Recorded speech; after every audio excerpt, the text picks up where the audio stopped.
वीरलोक के मेरे साथियों, आप सभी को शौर्य दिवस की बहुत बहुत शुभकामनाएं। भैया, तो आप यहाँ थे, शौर्य दिवस की तैयारियां करवा रहे थे। अब हाँ विवान, अब धरती लोक पे तुम सोशल सर्विस कर रहे थे, तो मैं यहाँ पे वीर लोक सर्विस कर रहा था। हर वर्ष की तरह हम शौर्य दिवस की शुरुआत शक्ति मशाल को प्रज्वलित करके करेंगे। ये शक्ति मशाल वीरलोक की अच्छाई की शक्ति का प्रतीक है और इसे प्रज्वलित करने के लिए मैं बुलाना चाहूंगा बालवीर को। विवान, शौर्य कौन से बालवीर की बात कर रहे हैं? आई थिंक इस बार दोनों बालवीर को कह रहे हैं। ओह, हाँ।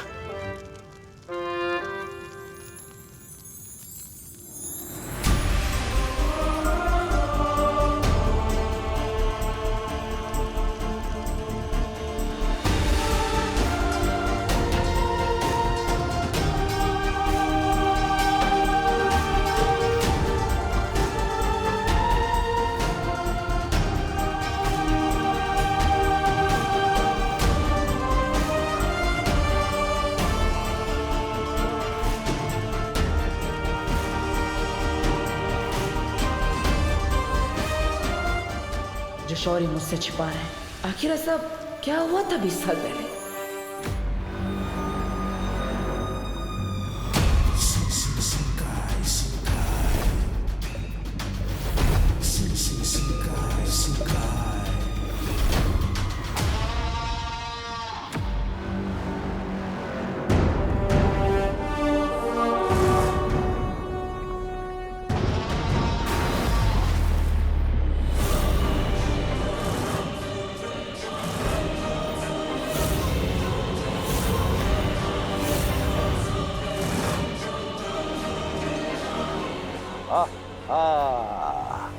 तुम्हारा इंतजार खत्म हुआ मिल्सा।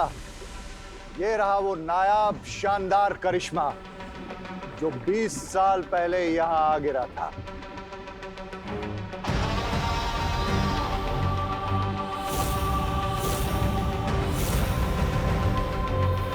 ये क्या है बम्बाल श्री? इतना बड़ा अंडा वेल का है? वेल अंडे नहीं देती मिल्सा। ये अंडा नहीं है, ये अंडा नहीं है, किस्मत का खजाना है, खजाना है। वैसे तो अंडे से जिंदगी मिलती है, लेकिन इस अंडे से मिलेगी मौत। मुझे किसी तरह पता करना होगा कि आखिर हुआ क्या था, किसका वध किया है शौर्य ने, और दमनासा ने ऐसा क्यों कहा कि मैं अपने माता पिता के गुनहगारों का अनुयायी हूँ। भैया, वो देखो वहाँ पे। हाँ।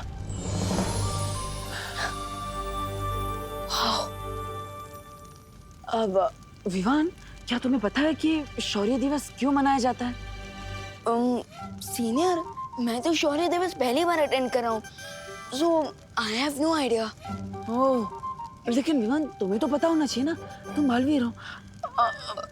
एक काम करो, तुम जल्दी से इस बारे में शौर्य से पूछो, क्योंकि मेरे पेट में तो हेडेक हो रहा है। मैं और देर तक ये सीक्रेट के लिए वेट नहीं कर सकता। पूछो पूछो, जल्दी पूछो। शौर्य, क्या मैं जान सकता हूँ इस शौर्य दिवस की इम्पोर्टेंस क्या है? क्या आज आपका बर्थडे है?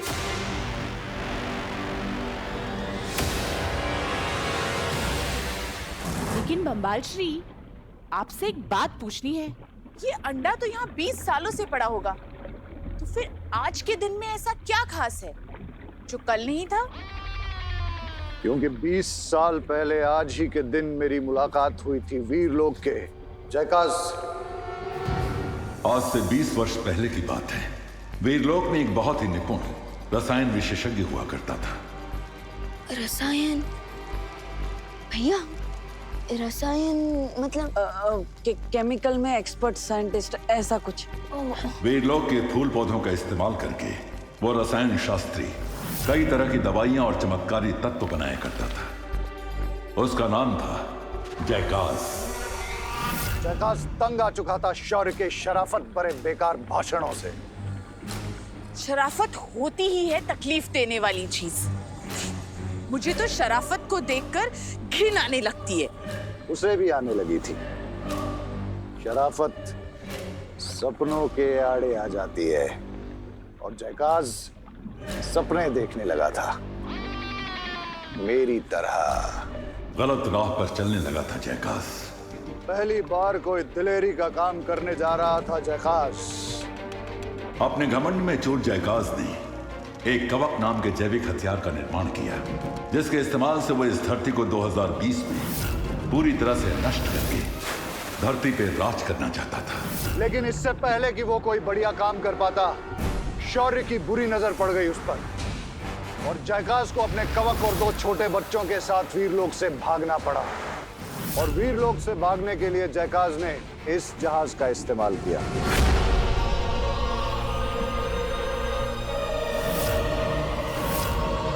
लेकिन मैं ऐसा होने नहीं दे सकता था, इसलिए मुझे वो करना पड़ा जो वीरलोक के नियम के विरुद्ध है।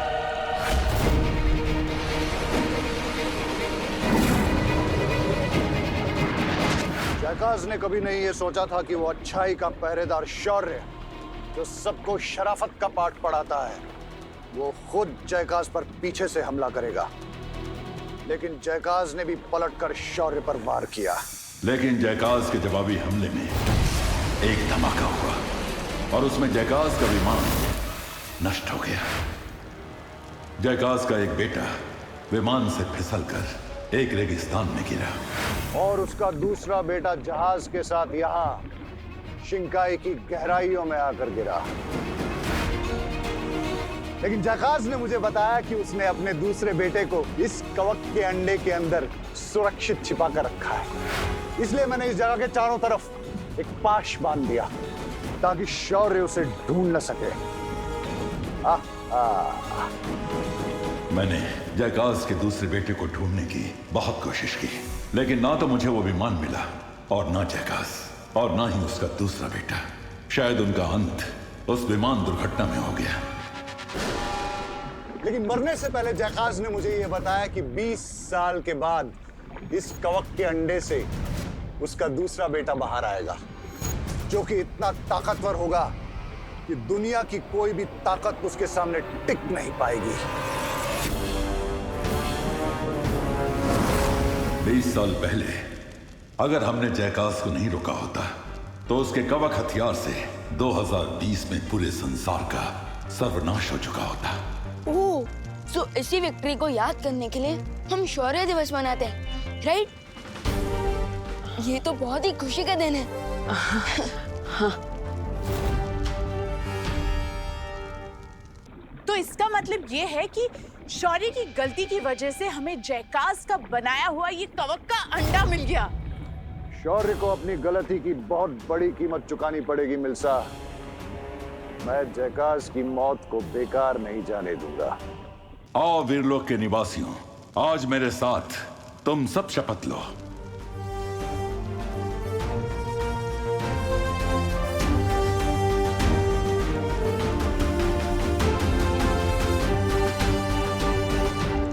हम शपथ लेते हैं कि हम इस संसार में अच्छाई को हमेशा जिंदा रखेंगे। मैं ये कसम खाता हूं कि मैं इस दुनिया ही नहीं, इस पूरी कायनात से अच्छाई की नस्ल को मिटा कर रख दूंगा। चाहे अच्छाई की रक्षा के लिए हमें अपनी जान देनी पड़े, चाहे अच्छाई को मिटाने के लिए मुझे किसी की भी जान लेनी पड़े। हम प्रण लेते हैं कि इस ब्रह्मांड में सुख और शांति की रोशनी को अनंत काल तक फैलाते रहेंगे। मैं बम्बाल ये कसम खाता हूं कि इस संसार से अमन और खुशी को ऐसे खत्म करूंगा कि अच्छे लोग अच्छाई के नाम से भी डर जाएंगे। अपना सपना तबाही तबाही।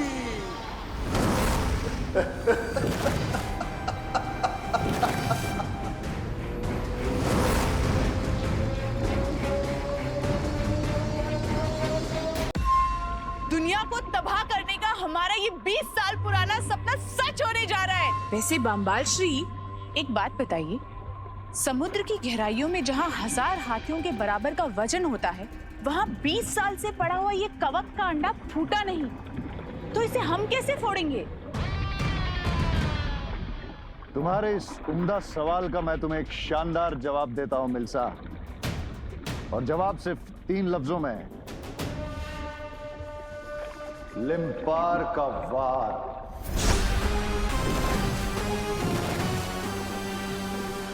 लिम्पार का वार? अगर हम दोनों रानी लिम्पार के पास गए तो वो इस अंडे के साथ साथ हमारे भी टुकड़े टुकड़े कर देगी।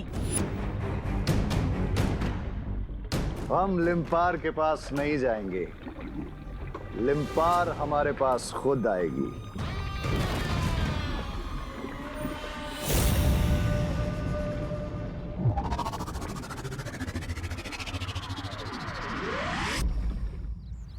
जो देबू भैया, शौर्य दिवस तो बहुत ही अच्छे से पूरा हो गया और आपने शपथ भी ले ली। सो अब शौर्य ने मुझे एक रिस्पॉन्सिबिलिटी दी है जिसे पूरा करने की अब मेरी बारी है, और वो ये है कि मैं आपको बालवीर की शक्तियां लेने के लिए रेडी करूंगा। हे भगवान, अब ये कौन सी नई मुसीबत आ गई? ओह, यानी कि आज से तुम मेरे गुरु हो। भैया, गुरु थोड़ा ओल्ड फैशन वर्ड है। आप चाहे तो आप मुझे अपना कोच बुला सकते हैं। How is it? हाँ, अब तो आज से तो मेरे छोटे कोच। ओके, तो बताओ क्या करना है मुझे? ट्रेनिंग कैसे स्टार्ट होगी? सुदेवो भैया, आज का आपका पहला टास्क शुरू करते हैं इस फुटबॉल से। इस वक्त विवान को बहुत सारे राज एक साथ पता चले हैं। अगर अभी उसे पता चला कि नकाबपोश भी एक छलावा था तो उसके दिल को चोट पहुंच सकती है। बालवीर होते हुए अब बालवीर बनने की ट्रेनिंग लेनी पड़ रही है, पर क्या करें, शौर्य की आज्ञा का तो पालन करना ही पड़ेगा। क्या हुआ देवो भैया? इस बॉल का करना क्या है? ओके, तो बहुत ही सिंपल टास्क है। आपको इस बॉल को इतनी जोर से मारना है कि ये मेरे ऊपर से जाकर उस दीवार को टकराए। Okay, easy, done. देवो भैया, आपको इसे बिना किक किए मारना है। बिना किक किए मारना है? यस। कैसे मारूंगा? इस हाथ से? अरे नहीं देवो भैया, रुकिए। ना लात से ना हाथ से, आप इसे मारेंगे अपने जज्बात से, यानी कि अपने दिमाग की पावर से। दिमाग की पावर से? यस। लेकिन विवान, दिमाग के पास पैर थोड़ी ना होते हैं। देवो भैया, दिमाग के पास पैर से भी ज्यादा बड़ी चीज होती है, और वो है इमेजिनेशन के व्यक्त, जिसकी मदद से आप जहाँ चाहे उड़कर जा सकते हैं, जो चाहे कर सकते हैं। विवान, अब ऐसे बहुत कॉम्प्लिकेटेड बातें हैं, समझ नहीं आ रहा है कुछ। एक काम करो, तुम मुझे कोई मैजिकल मंत्र दे दो जिससे मैं इस बॉल को यूं चुटकी में उड़ा दूंगा। भैया, मंत्र तो मैं आपको दूंगा ही, बट उससे भी बड़ा मंत्र होता है अपने दिमाग को शांत रखना, क्योंकि असली पावर हमारे ब्रेन में ही होती है। Okay, so ready? अब मैं आपको एक पावर दूंगा। रेडी रहे।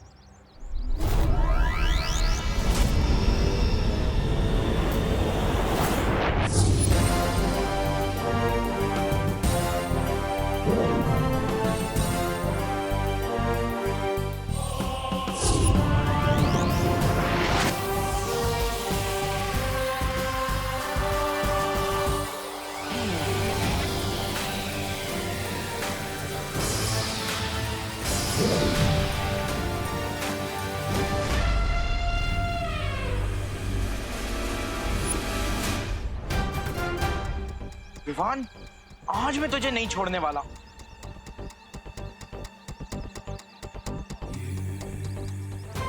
ये चिंटू इधर आया है तो पक्का विवान के लिए कोई ना कोई प्रॉब्लम लेकर आया होगा।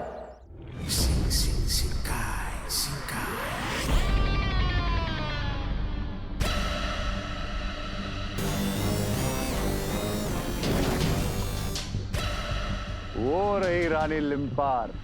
चलो इस मछली को अब कांटा डाला जाए।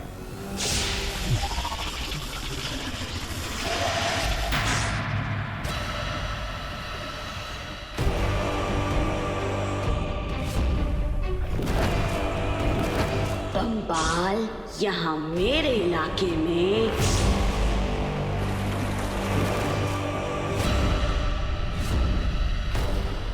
यहाँ आने की हिम्मत कैसे की तूने बम्बाल? वो क्या है ना रानी लिम्पार, कि मैं यहां से जा रहा था, तो फिर मैंने सोचा कि क्यों न रुककर तुम्हें ये बता दूं कि तुम इस समंदर की सबसे बदसूरत मछली हो।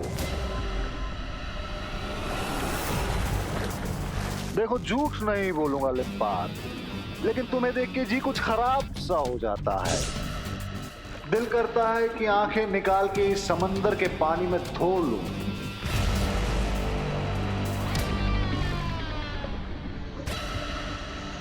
फिर मैंने ये सोचा कि क्यों न तुम्हें मारकर इस समंदर की बदसूरती को कुछ कम करूं। मैं जानती थी एक दिन तुम्हारा घमंड सर चढ़ के बोलेगा।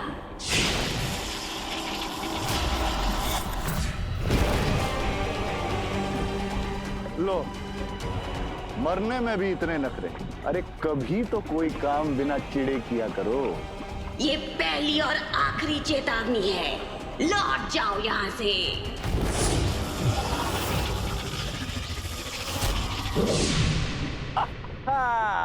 चले जाओ, वरना मारे जाओगे बंगाल।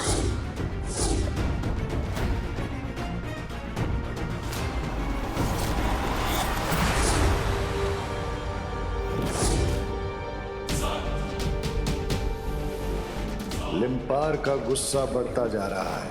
अब मैं इसे अपने इलाके में ले जाकर अपना मकसद पूरा करूंगा।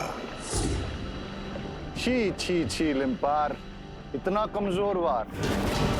ये पूंछ पे कुछ मोम लगा रखा है क्या? धार को और तेज करो लिम्पार। फंस गई लिम्पार कांटे में।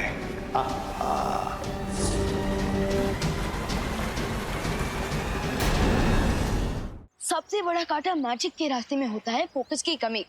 इसलिए मैजिक का सेकंड रूल है फोकस। माइंड और बॉडी दोनों का कंप्लीट फोकस। सही है विवान, मेरा दिया ज्ञान मुझे ही चिपका रहा है, लेकिन ये चिंटू क्या करने की कोशिश कर रहा है? विवान, तू मुझसे पंगा लेकर यहाँ पर फुटबॉल खेल रहा है। आज मैं तुझे साइकिल से ऐसी टक्कर मारूंगा, तू फुटबॉल बनकर दीवार के उस पार पहुंच जाएगा। Don't mess with the Chintu Mishra.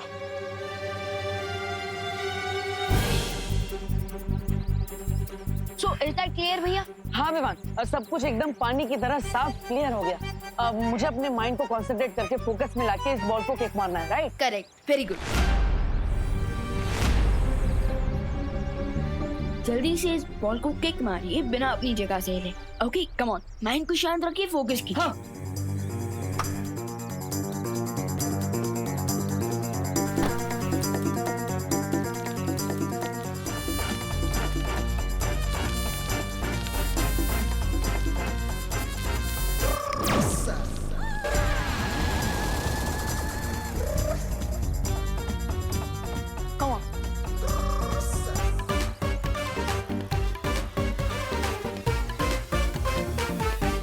ये मेरी कैलोरीज तो बर्न हो रही है, मतलब साइकिल आगे क्यों नहीं बढ़ रही?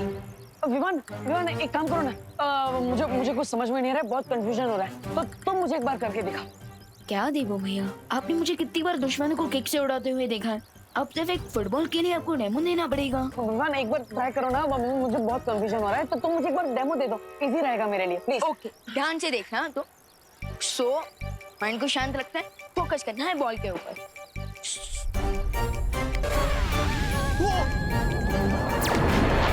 अरे मम्मी!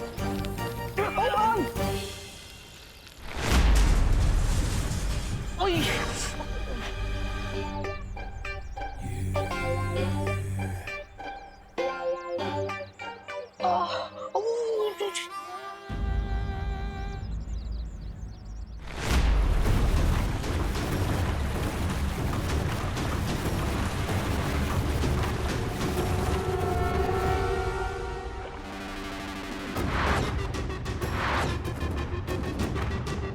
मुझे चकमा देना इतना आसान नहीं है लिम्पार। बंबाल, तुम अपनी हद पार कर रहे हो। तुम्हारे लिए तो मेरी एक पूंछ की वार ही काफी है।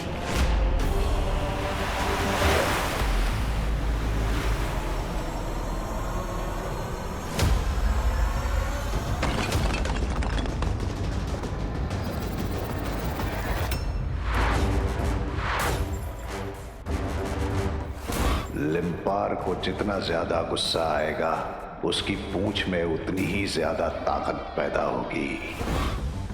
धार को और तेज करो लिम्पार। अब तो मेरी पूंछ से नहीं बच पाएगा।